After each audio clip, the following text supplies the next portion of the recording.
So one of the reasons that people struggle with selling, especially if they're the owner, entrepreneur, founder, tech founder, especially, one of the reasons they'll struggle is that the way that they define what it means to sell feels like a violation against their personal values. If you see yourself as a good person, if you see yourself as a generous person, if you see yourself as a cooperative, agreeable, non-pushy person, then literally the way you define, quote, selling is going to affect how comfortable you feel promoting yourself and putting yourself out there and initiating with people.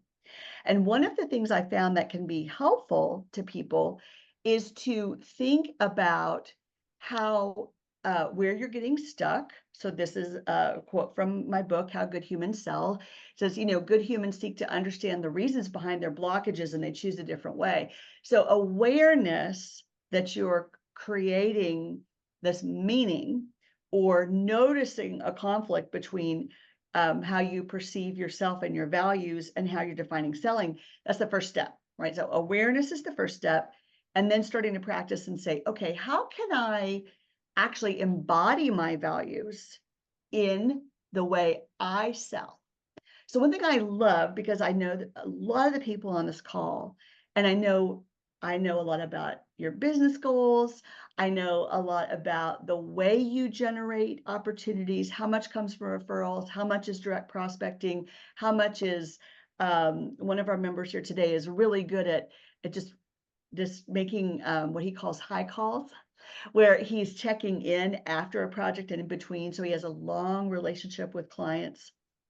That generates referrals, that generates repeat business. So everyone's got different strategies of how they sell as themselves. And I think that's a really important takeaway I want you to have, is that we're always talking about the principles of how to do great business development tactics and B2B sales practices, but you need to do them in a way that feels like you. Because if you don't, and then you think that you have to apply everything exactly like I'm saying it, then I know that it's not really going to stick in the long run, because people don't like to operate against their conscience. Okay. So when you're thinking about your values, I want to take a minute and give people a chance to think about this.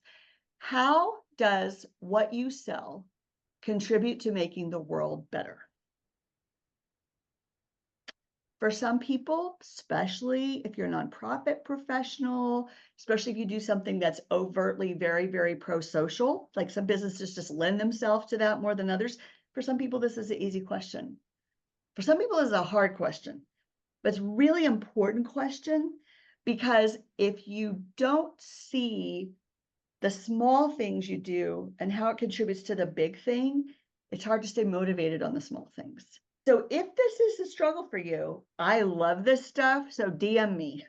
I'm happy to help you brainstorm, because I think it's very important that I really believe that almost everything that a person can sell, unless it's like harming people or something terrible, like terrible for your health, or trafficking people or something just abhorrent like that, everything else a person sells is part of this value chain in the world.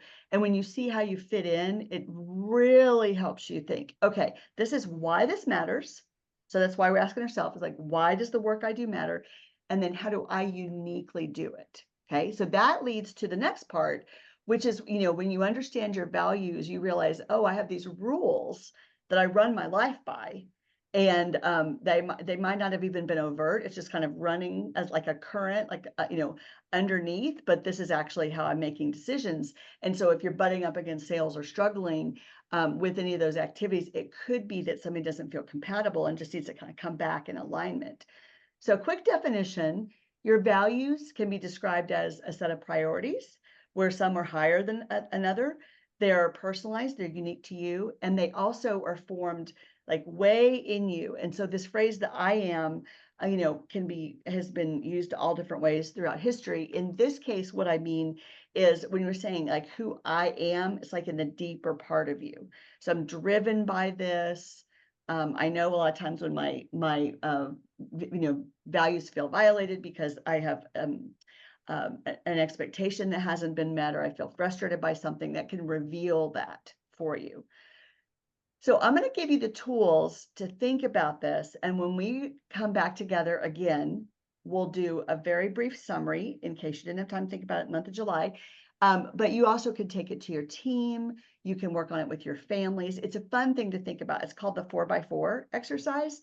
And you might have participated in something like this. Sometimes they do this in peer advisory groups. I like to apply it to selling.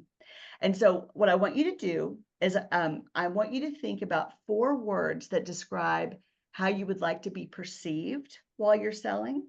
So what I mean by that is literally, while we're interacting, I want them to think, oh gosh, I'm John, right? John is so X. I like how he did that. That was so helpful. That was very creative. I respect that. Like, what are the things that come up for you that you think I would like to be received and perceived? Describe those words for me. Okay, that's step number 1.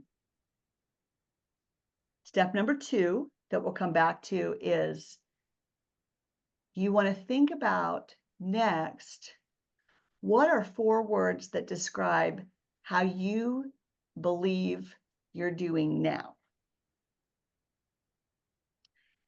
So actually, the example that one of our members gave earlier about a person who gave feedback and said, I feel like people aren't they're not understanding what I sell, right? There's some confusion there. They might need to choose unclear as one of the ways that they're showing up now. So what we're doing is we're creating this aspirational list. We're saying, I want to be perceived this way. And then next to it, we're creating, this is how I think I am right now. So it's our future state and our current state. When you think through those words, you have the opportunity to think about what actions you want to take differently, because it's the different words on list number 1 versus number 2 where you can start to take action. When you notice the word from your aspirational list, from your first list, that you want to focus on, you can begin then to think of, what can I do in my own sales interactions with people to embody that? So let me give you an example. And then, just because we have such a short webinar today, we're going to come to the end of our time. If you could stay a few more minutes to chat, that's great. If you can't, that's fine too. One of my words that I want to be perceived as is I want to be perceived as very generous. Now, being very generous has gotten me into trouble because I volunteered a discount too quickly. I share a crazy amount of content, probably more than I need to, which takes time and money of my team. There's all kinds of, there's it's kind of a flip side to that too. But I feel like I have integrity when I'm selling, when I feel like I'm being generous. So for me, being generous is teaching a lot before the call. So a person's very educated and I feel congruent. I feel whole. I feel happy when I feel like I've over-delivered what people expect. I'm showing up and teaching here on Fridays and there's no charge to this, right? This is my values that are being demonstrated. When I do that, then I feel good in a business development role because I feel like I'm being my true self. Everybody's got a word. And practicing the word is where the unique way that you sell can come out. Tracking with me? Okay, so whoever has the time, if you need to go, no problem. I'll see you again. And if you have a few more minutes, and anybody has a word that comes to mind that they'd like to share, I'd love to see if you've been able to think this quickly in real time. If you haven't, we'll revisit it. You've got time. But if you thought of something, has anybody had something come up where they've thought, this is how I want to be perceived, and this is something I can do in the way I'm selling and how I'm interacting. There's a way I can be fulfilling that. Yeah. I'll wrap us up on this. I do love this quote. So Dr. John DeMartini is a coach I followed in personal development circles over time. And I thought this quote was really cool. He says, when the voice and the vision on the inside is more profound and more clear than all the opinions on the outside, you've begun to master your life. So to me, this makes sense in the context of values, because you're kind of feeling like sitting with what feels right about how I want to show up and who I want to be as my unique me. And as you practice that more and more, you're really moving toward those things that you want in self-mastery that will ultimately increase your revenue, build the business you want, build the pipeline you want, and all those things, lead to the life you want. So I like that. I thought that was very practical. So I'll see you all at all different times and places coming up in the next few weeks. Thanks for spending a little bit of time with me, and I'll talk to you soon.